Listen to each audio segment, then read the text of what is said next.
It's New Year's Eve in Chicago, and the wind off Lake Michigan slices through every layer of clothing.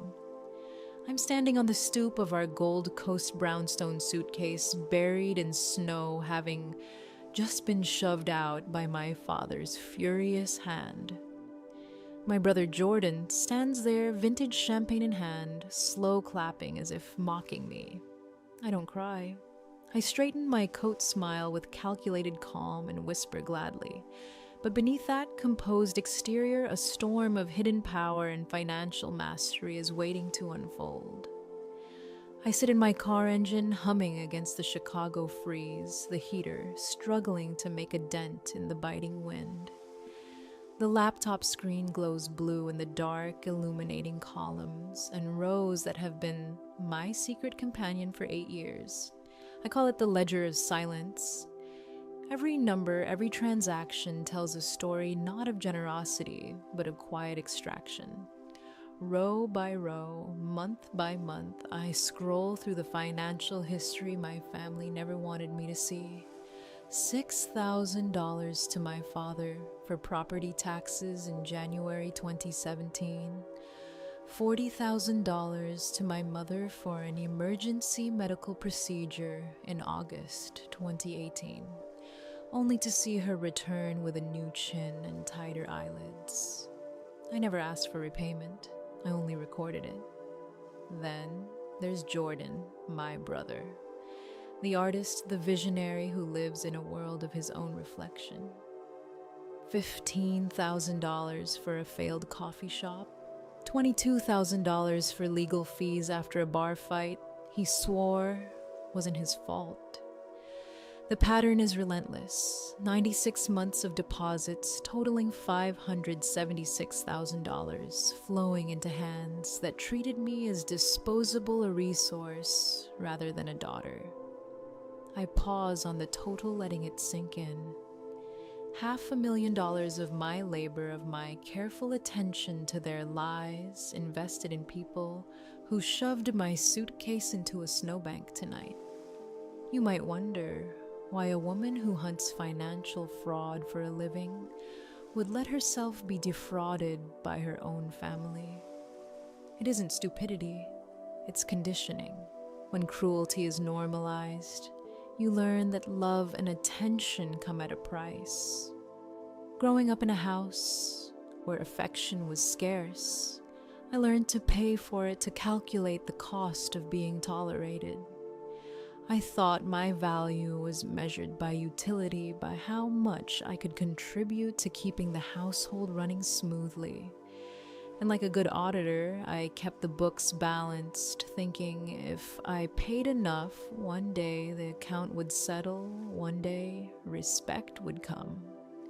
But tonight, watching the yellow glow spilling from the windows where they drink the champagne I bought, I see clearly that the account will never balance.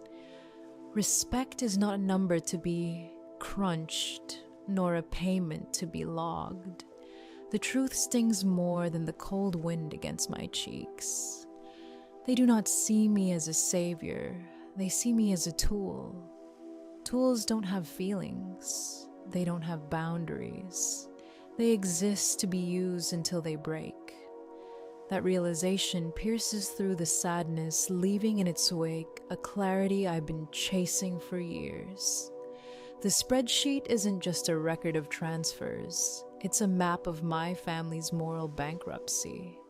Every dollar reflects not a moment of gratitude, but a transaction, a calculated extraction of my worth, paid in increments over 8 long years.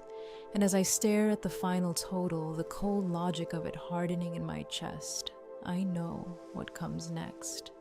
I have the knowledge, I have the means, I have the patience to act. Respect cannot be bought, but accountability can be enforced. And tonight the ledger of silence is not just a record, it is a blueprint for reclamation. Inside the dining room, the air is thick with heat and the scent of expensive roast beef mingling with her mother's heavy floral perfume, masking the faint trace of gin. It wasn't a family dinner, it was a calculated ambush. I sit at the polished table knife, poised above a piece of meat that cost more than my first car payment, as Jordan clears his throat, the practiced charm he usually wields on investors and Instagram followers, now dampened by a bead of sweat on his temple. I have a small situation. He begins refilling his glass of the Dom Perignon I brought. I know that phrase all too well. In our household, a bridge loan is never a request. It is a demand, a disguised donation. How much, I ask, voice steady. $1.2 million, he says, barely blinking. The room drops into a silence so thick it presses against my ears. My father chews his roast beef, slowly staring at me with a gaze that mixes expectation and latent rage, while my mother pretends not to notice, examining her fingernails as if the world could be reduced to lacquer and polish. The envelope slides across the mahogany, heavy with implication. Most siblings would have crumbled, reading the pleading eyes and the unspoken threat. But I am not just a daughter here. I am a forensic accountant trained to see the patterns behind the lies. I open the folder eyes, scanning the sheets of numbers transfers, shell companies, early investor payouts. Less than 3 minutes later, the truth crystallizes. No franchise partners, no restaurants, just a growing deficit. A Ponzi scheme built on the sweat and trust of others. The anger rises in the room, like heat from an oven. My father slams his hand against the table, crystal jumping in protest. Richard stands, face purple, muscles tensing with the instinct of control. He doesn't ask Jordan if it's true, doesn't pause to consider the fraud. His eyes lock on me, the only person who dared see through the illusion. You're always so jealous, he spits venom, sharp and precise. Your brother is a visionary. He takes risks. You just sit in your little office, counting other people's money because you are too scared to build anything of your own. You're going to help him, Gabrielle. Sign those papers tonight, or you are no daughter of mine. The words hang in the air, thick and suffocating, while my mother studies her nails, the epitome of calculated indifference. Jordan smirks, knowing the battle is being fought for him. I glance down at the papers one last time, every detail confirming what I already know. Their greed is boundless, their manipulation relentless. They don't care about legality or morality. They only care about the flow of money, the tap running dry. I am not giving you a dime, I say, voice low but unyielding. My father points to the door. Then get out of my house, and don't come back until you learn loyalty. And with that, the shove, the cold bite of snow, the sensation of being discarded as easily as yesterday's champagne cork. I step outside, suitcase hitched in the snowbank, the Chicago wind cutting like truth itself. Tonight, the ledger of silence has given me clarity, and the exile is only the beginning of the reckoning to come. Sitting in the car, I let the engine hum beneath me, the heater barely cutting through the Chicago cold. My phone vibrates relentlessly, each notification a pulse of tension. A text from my mother, Instagram stories from Jordan, a voicemail from my father. I open the text first, her words. A masterclass in passive-aggressive manipulation. She writes of ruined New Year's Eve, of respect and forgiveness, weaving guilt with entitlement. Jordan's boomerang shows him popping the Dom Perignon I bought, captioned with smug hashtags about cleansing toxic energy for the new year. My father's voicemail is thick with scotch and threats. If I don't transfer the funds, he will call my firm, accuse me of instability, accuse me of stealing from family. A younger me would have felt panic, dread tightening my chest. But the woman in this car is not that girl. I lean back, study the patterns, the psychological blueprint my father always relies upon. His threats are loud but hollow. They are designed to provoke fear, to enforce obedience, to remind me of his perceived authority. Yet authority built on bankruptcy, on lost assets, and failing investments is paper thin.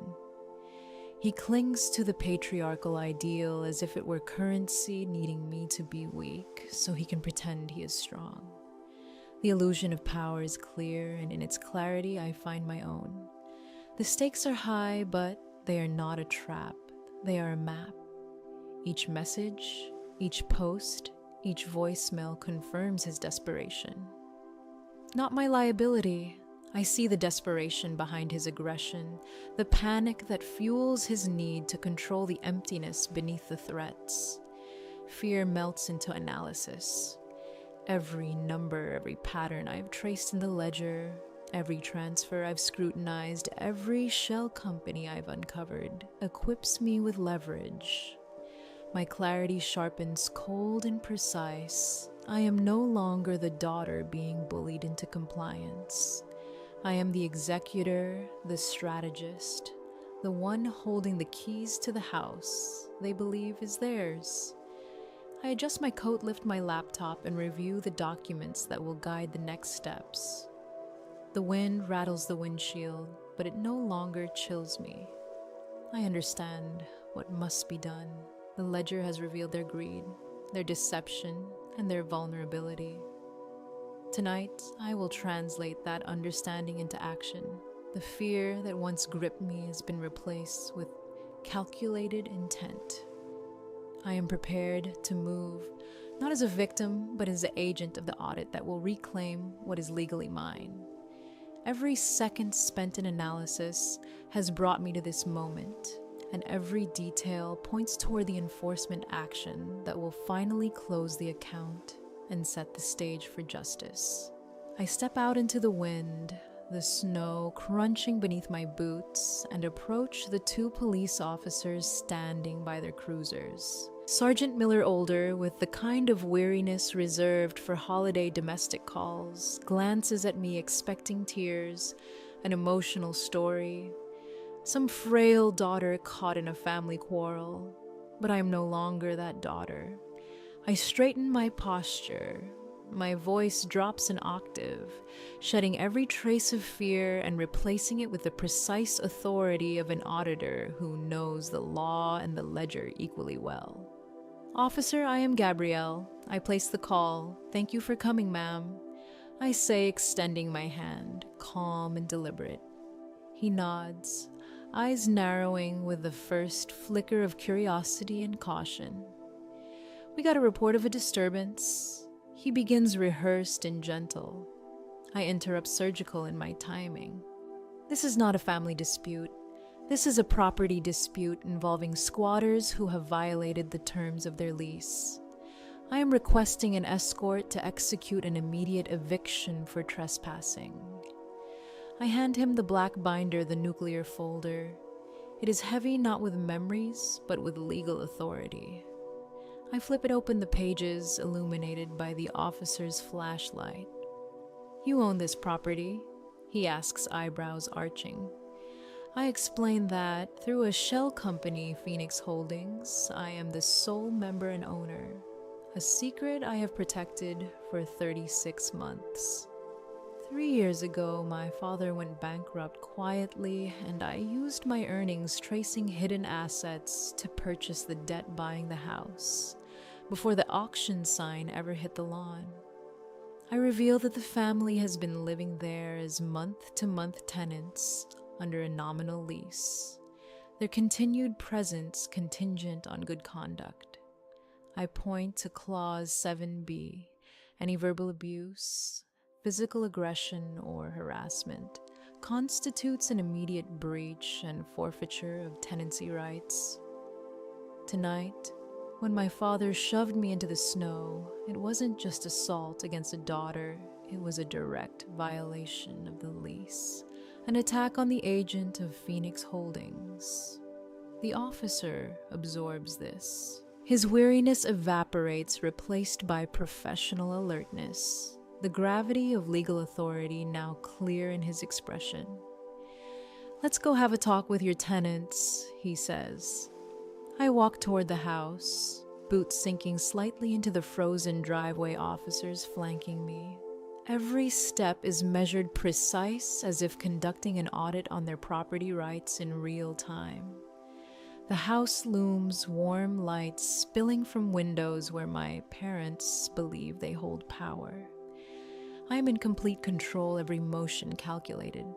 As we approach, I think back on the years of investigation, the spreadsheets, the shell companies, the hidden transfers.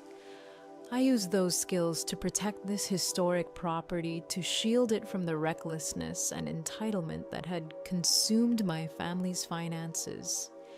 The ledger of silence is about to be enforced. On the porch, Sergeant Miller knocks.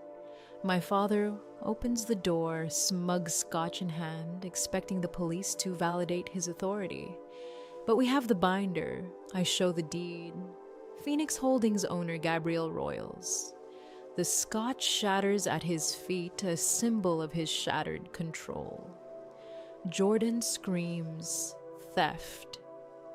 I remind him the house was purchased with the funds recovered from the accounts he drained. The officers give them 30 minutes to vacate. My mother wails, the sound sharp and hollow. For the first time, I feel nothing but release. This is not cruelty. It is a surgical removal of a tumor, decades in the making. Walking through the quiet house afterward, I pour out the abandoned champagne, take my seat in my father's leather chair, and send an email awarding my mentee a full scholarship, the very money I had been forced to transfer to sustain their indulgences.